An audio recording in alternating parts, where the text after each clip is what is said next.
Bienvenue à tout le monde dans cette émission. L'Europe parle aux Congolais. Qu'est-ce que signifie le mot Congo qui a aussi donné naissance à l'appellation officielle de la République démocratique du Congo et aussi à l'appellation officielle de la République du Congo. Notre invité, M.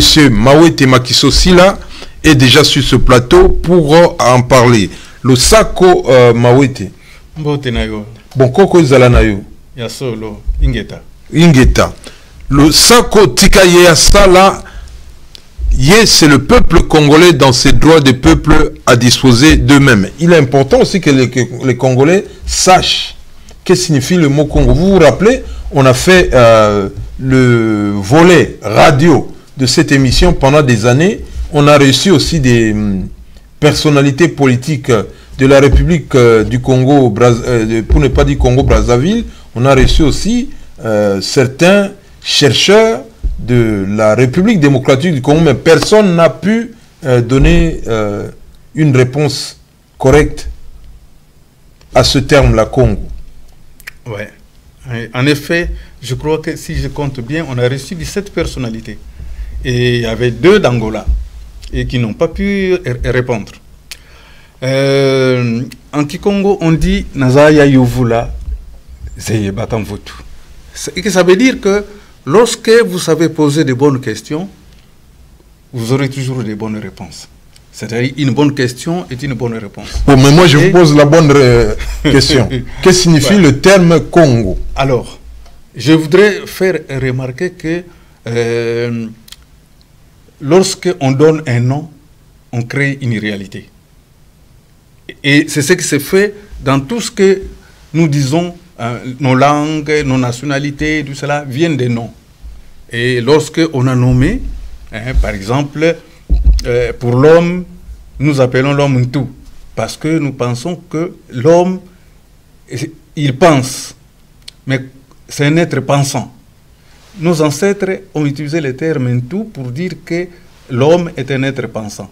Mais ils ont donné aussi un autre nom pour dire Nzoto ou Nitu, pour dire que le corps est transporté. Vous voyez qu'à l'intérieur de l'homme, il y a trois grandes formes d'énergie qui permettent à l'homme et tout ça. Donc à ces Nzoto-là, à ces corps de fonctionner. D'abord, l'esprit. L'esprit est la force qui nous lie aux divinités, à Dieu et à tout ce qui est divinité. La deuxième énergie qui nous lie, il s'appelle Muela ou bien Molimo. L'âme. C'est l'âme, c'est celle qui nous lie. Vous voyez, nous sommes dans la société, on dit, ah, Molimo yaba Congo, Molimo yaba Sengele, Molimo yaba Yaka, Molimo yaba Luba, Molimo yaba tout ça. L'âme, c'est l'âme. Et nous avons, avec cette âme-là, une façon de ressentir le monde, d'exprimer nos sentiments avec cette âme-là. La troisième réalité, donc à énergie, c'est ce qu'on appelle un témo en Kikongo. Un témo, c'est des exceptions, donc des exceptions. D'abord, la lumière. Ensuite, la conscience. Donc, si vous n'êtes pas conscient, vous ne pouvez pas savoir que Dieu existe ou l'homme existe. Enfin, la société, comment la société. Donc, nous avons besoin de ces 3 choses et qui nous rendent aujourd'hui la vie difficile. Parce que nous ne savons pas, lorsqu'on dit tout, Muntu, qu'est-ce que cela veut dire? C'est une très, très grande réalité. Fait dans les rapports avec Dieu, dans les rapports entre les hommes et dans la connaissance de la nature. Alors, magnifique introduction.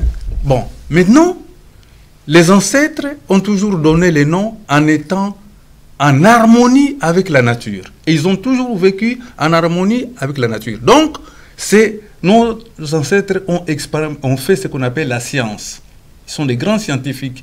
Ils ont eu des théories pour être en harmonie avec la nature. Donc, ils ont choisi comme totem. Donc, ceux qui peuvent prendre le totémisme, c'est le fait d'avoir quelque chose qu'on dit bénélé. C'est-à-dire que vous avez quelque chose qui, quand on vous appelle Miango, Hein? Vous voyez, votre propre nom, ça veut dire des léopards.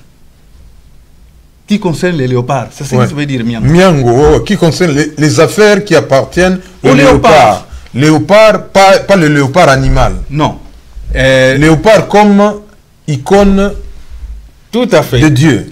En fait, nous, on a pensé que, les ancêtres ont pensé que l'animal, enfin, dans la nature, dans ce qu'on appelle les bassins du Congo. D'abord, les Congos, c'est quoi? Les bassins, les Congos, c'est un grand territoire, très grand territoire. C'est le territoire habité par les léopards. Dans tout cela, et c'est ce qui explique que tous les gens qui habitent cette région-là ont l'habitude de porter les chapeaux, la peau et les autres parties du léopard. On a vu Lumumba, on a vu Jomo Kenyatta, on a vu Ngaliema, on a vu... même pour les chrétiens... Les reines Bassengele, oui. en peau de léopard. Mais je vais remonter plus loin. Parce que les chrétiens, dimanche, demain, ils vont parler d'Adonai. Mais Adonai est habillé en peau de léopard. Hein? Donc, sa représentation existe, elle est habillée en peau de léopard. Donc, les territoires habités par les léopards, c'est tous ces territoires-là qui est Congo. Lorsque, le 15 novembre 1884, jusqu'au 26 février 1885, Bismarck, donc les Européens et les puissances européennes de l'époque s'étaient réunis pour diviser l'Afrique. Ils ont fait une conférence dont le titre en Allemagne, hein, j'étais là-bas avec d'autres personnes pour cette question-là au Bundestag. La conférence s'appelait Congo Conference. Ils n'ont pas dit conférence de Berlin comme ça, non. Sinon, ça n'a aucun sens. La conférence de Berlin... Donc, au 19e siècle, là. Oui. Ouais. La conférence de Berlin avait pour titre Congo Conference. Conférence du Congo. Donc, c'est comme ça qu'ils voyaient l'Afrique. Parce que le Congo est le lieu où se trouvent les plus grandes sources d'eau. Donc, les Nils, source du Nil, source du Congo lui-même, source des Zambèzes, et source les lacs Tchad, les Maindombe, tout ça, les Kwamutu. Vous voyez, vous trouvez le Congo est alimenté par plusieurs affluents. Je vous disais tout à l'heure que la rivière Njili, par exemple, l'affluent Njili vient de l'Angola. De l'actuel Angola. De l'actuel Angola. Donc, tout ça d'abord, d'un point de vue, c'est la terre du léopard.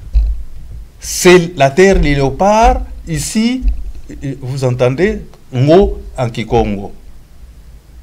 On a choisi l'animal emblématique pour donner le nom. Parce que c'est lui... Ngo signifie léopard. Ngo dans l'actuel Kikongo. Léopard. Ouais. Et ce Ngo ne s'arrête pas, malheureusement, à la République démocratique du Congo, ou au Congo qu'on appelle habituellement Congo-Brazzaville, mais ce territoire, il va très très loin. Les peuples qui se reconnaissent comme semblables du léopard, c'est ce qui veut dire un Congolais, c'est un semblable du léopard. Ramaphosa, l'actuel chef d'État de l'Afrique du Sud, vient de faire une grande sortie médiatique au cours d'un meeting pour la récupération des terres qui ont été volées. Il était habillé en peau de léopard. Mais même le roi des Zoulous, en peau de léopard. Mandela aussi, Nelson Mandela, peau de léopard. Le président Zuma, Jomo Kenyatta, et les Lumumba, mais même les Tombalibaye portaient et tout ça. Donc, lorsque vous voyez quelqu'un qui porte la peau de léopard, qui porte le chapeau de léopard, cela veut dire qu'il reconnaît ses origines Congo. Être Congo, c'est ressembler au léopard. Le Congo est la terre du léopard. Mais c'est aussi la source des plus grands cours d'eau au monde. Il n'y a pas un autre endroit où une région donne 4 grands fleuves. Parmi les plus grands le monde. Dans le monde, il n'y a pas. Donc même l'Amazone n'a pas tout ça. Ça représente pour le fleuve 50 000 mètres cubes d'eau par seconde. C'est immense. Ça, c'est les fleuves. Alors, comptez l'eau de Maindombe, l'eau, parce qu'on parle des grands lacs. Les grands lacs, tout ça, c'est le Congo. Quand on parle des grands lacs, la région des grands lacs, c'est la région des grands lacs du Congo. Congo. Vous comprenez? Ouais. Donc, ne vous arrêtez pas à la région des grands lacs, mais lac d'où? Région des grands lacs du Congo.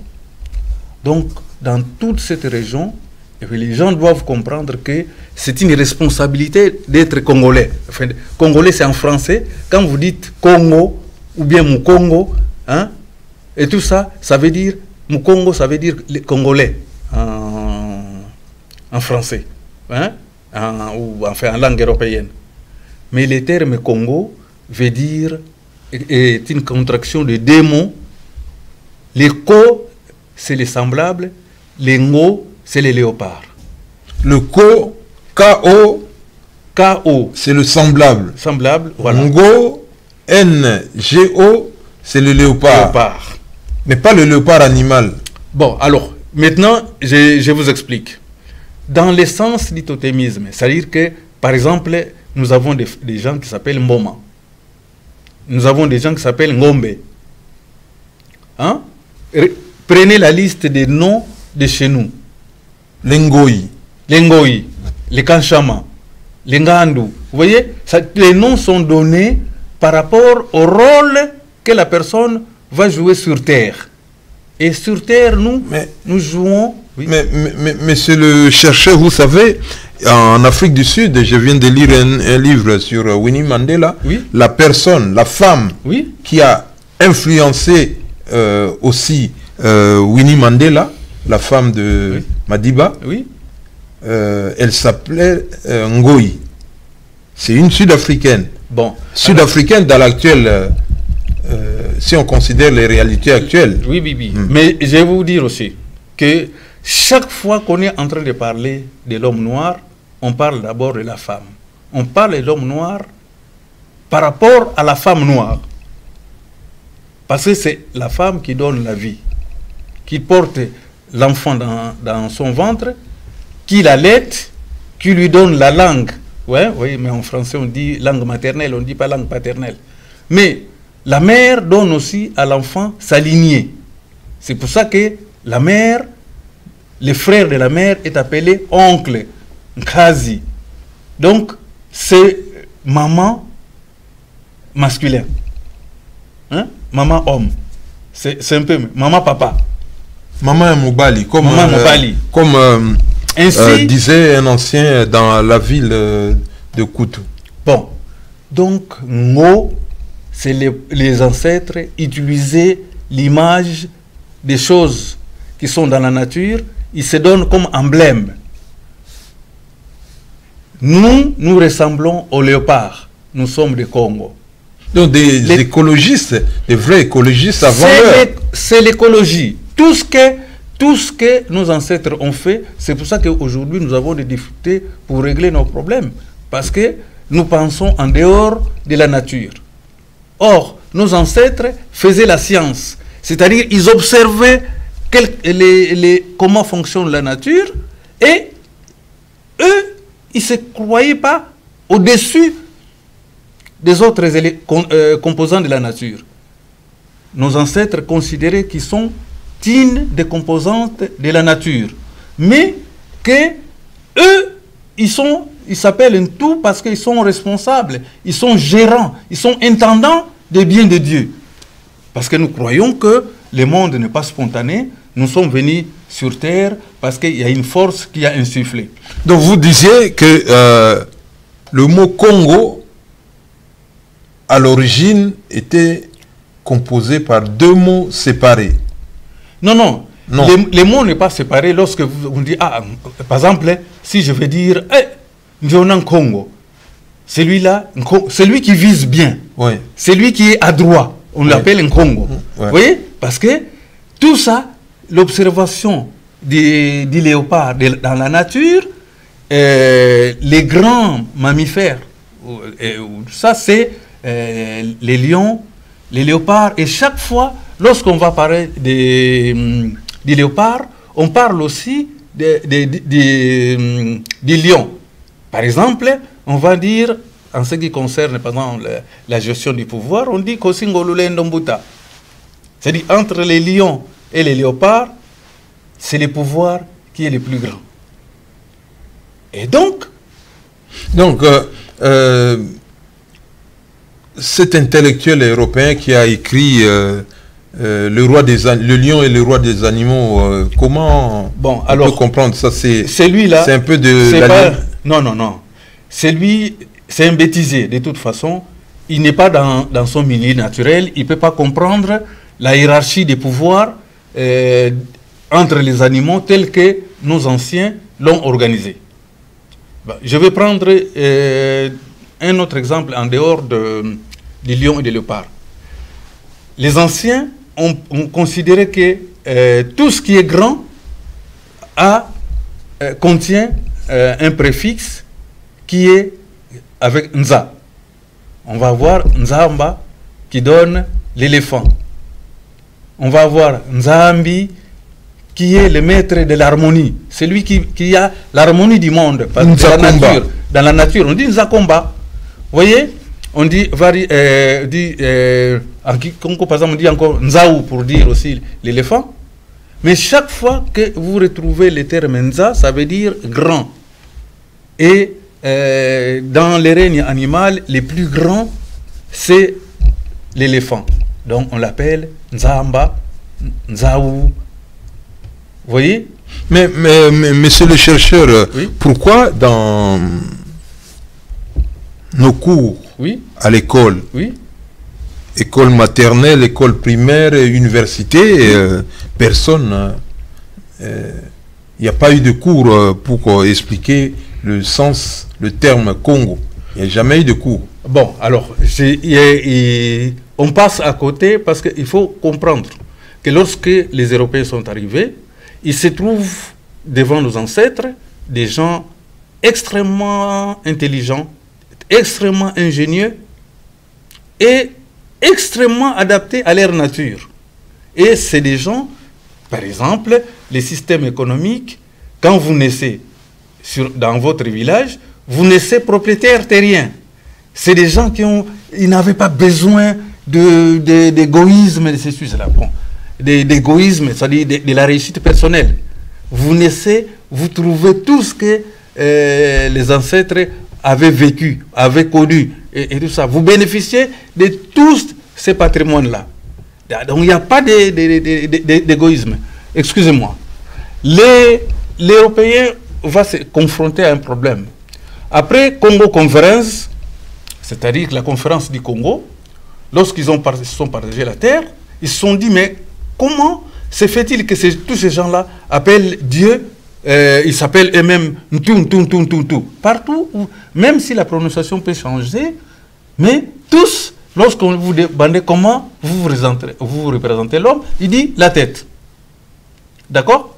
Et donc, l'anthropologue à qui les Allemands avaient demandé de venir étudier cette question-là sur le plan de la linguistique et tout ça, il s'appelait Bleck. Un anthropologue allemand. Allemand. Et c'est à partir de lui qu'on va les termes bantou, donc les pluriels, pour donner le nom du peuple. Parce que l'Européen, lorsqu'il arrive, il commence à demander ça c'est quoi, ça c'est quoi, ça c'est quoi. Et on lui donne les termes. Mais parfois, vous savez, prenons un niveau de connaissance de la langue. Vous parlez en français, vous avez un niveau de français assez élevé. Si vous allez à la campagne ici en France, vous partez causer avec un enfant, pour vos recherches avec un enfant français, vous n'allez pas avoir le même niveau qu'avec un universitaire. Donc il y avait un déséquilibre au niveau de la connaissance de la nature entre ce que nos ancêtres savaient et ce que les missionnaires ou les aventuriers voulaient savoir. Donc chaque fois, on a négligé les choses importantes de chez nous. C'est ce que j'appelle même d'ailleurs ignorantique.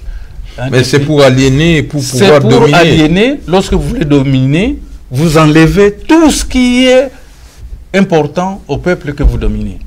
C'est-à-dire, vous changez les termes. Vous voyez, quand vous dites aujourd'hui à quelqu'un Zambi, j'ai mon deuxième ouvrage qui est en train de sortir, vous dites à quelqu'un Zambi, ah, il traduit non Nzayambi. Et donc la personne même du pays ne sait pas que Nzambi et Nzayambi sont des choses différentes. Vous comprenez? Ah, Mokilimabe. Non. Le terme mal, par exemple. Oui. Ça n'existe pas chez nous. Si je voudrais dire que, normalement, si on n'a pas fait de traduction, je ne peux pas dire, oh, mais Lilo Mutumabe. Je vais dire, Lilo n'est pas bon. Mais je ne dis pas que Lilo est mauvais. Parce que les termes mauvais, mbi, qu'on a transformé, entrent dans plusieurs termes de chez nous qui veut dire le bien.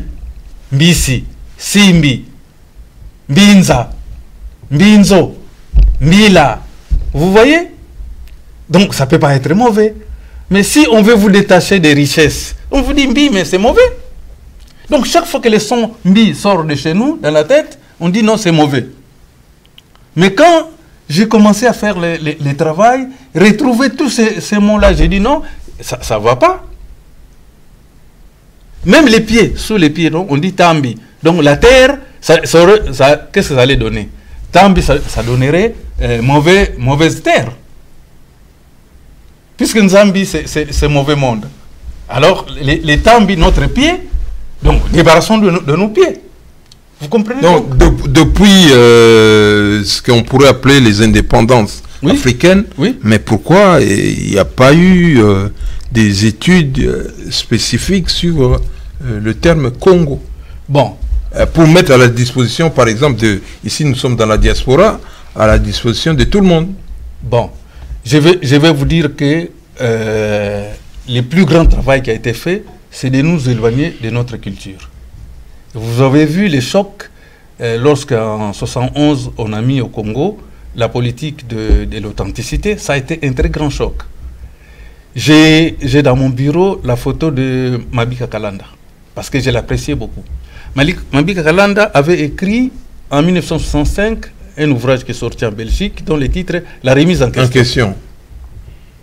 Donc quand quelqu'un entre, je lui dis « Tu connais ce monsieur ?» Il dit « Non ». Et bien, toi, tu fais des études de sciences sociales? Il dit « Oui ». Il dit « Aime le Congo ?» Il dit « Oui ». Mais si tu ne connais pas ce monsieur, c'est que tu n'as jamais étudié. Donc, il faut que maintenant, on a perdu presque 60 ans à ne rien faire, surtout ce qui concerne les sciences sociales, l'histoire, l'anthropologie, la géographie et tout ça. Je vais vous raconter une histoire. J'ai demandé à quelqu'un qui est docteur en sciences sociales, je lui dis, cite-moi les différentes parties de ton corps. Eh bien, en langue nationale, il n'a pas pu. J'ai dit, bon, tu n'es pas habilité à parler du Congo, en fait de l'Afrique. Parce que si tu ne connais même pas les parties de ton corps, c'est le test qu'on fait pour un enfant de 6 ans, pour savoir si l'enfant a une bonne croissance mentale. Et il n'y a jamais eu de budget aussi Non, le problème n'est pas le budget. Ouais. Le problème, c'est l'éducation d'abord depuis la maison. L'enfant, moi par exemple, à notre époque, l'enfant, des grands-parents sont chargés d'éduquer l'enfant. C'est-à-dire, lorsqu'on vous donne un nom, déjà les noms que nous portons, j'ai dit Miango, qui concerne... Vous voyez, je ne parle pas les Sengelais, mais je sais que... Qui Sengelais? Oui, je ne parle pas cette langue, mais en regardant et tout ça, à partir de ce que je fais en linguistique, je sais qu'il s'agit des lions qui est dedans. Léopard. Enfin, plutôt des léopards. Hein? Bon, ouais. C'est un peu l'antithèse. Mais lorsque vous voyez les représentations des panthères dans les documents de l'Égypte pharaonique, vous allez voir que chaque fois, les lions, d'ailleurs c'est utilisé ici partout, les lions se trouvent à l'extérieur, ils veillent sur la cité.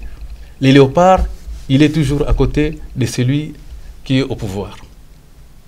Donc, pour faire simple, oui, Qu'est-ce que signifie le terme Congo? Donc, Congo, pour faire... J'ai fait toutes ces tournures que les... C'est très important. Que les gens m'excusent, Ouais. mais j'ai fait toutes ces tournures pour que d'abord ça puisse susciter des questions dans l'esprit. Donc, Ngo tout seul, c'est léopard, mais Congo, hein, ça veut dire les semblables du léopard. Alors, Et ça a un rapport avec la terre aussi, le ça a un rapport avec la terre. D'abord, chaque fois, par exemple, dans nos langues, on voit li, chi, ki, linga, la, chi, luba, ki, Congo. Les préfixes qui, li, chi correspondent en langue européenne au ce qu'on appelle isme. Donc, si on dit lingala, ça tombe chez eux à isme. Vous voyez, ça tombe, c'est isme chez les autres. Les lilas. Notre, les préfixes li, qui, chi, qui joue aussi le rôle d'article, veut dire identité. Ça veut dire identité, ça donne l'identité, ça donne la langue. Vous voyez ici, quand on dit français, c'est la personne dont la langue maternelle est le français. Quand on dit lingala, c'est la personne dont la langue maternelle est lingala. Ainsi de suite. Et donc, Congo, semblable du léopard. Bon, merci Congo, semblable du léopard. Merci monsieur Mawete Makisosila, oui, sociolinguiste, oui, et anthropologue. À la prochaine occasion. Le jeu concours, que signifie le mot Congo qui a donné naissance à l'appellation officielle de la République démocratique du Congo est écarté. Ben, nous sommes maintenant aux nouvelles questions. Qui a financé le dictionnaire Lingala français ou français Lingala, écrit, rédigé par le feu professeur Kawata HMTM? Quel est le sportif qui a financé ce dictionnaire-là? Et puis la deuxième question, que signifie pour vous, qu'évoque pour vous l'affaire Jeannette Abidje? Mawete Makisosila, accent tisana, tutondele, toi sakidila, matondi mingi, bakoko bazalanayo, à la prochaine occasion.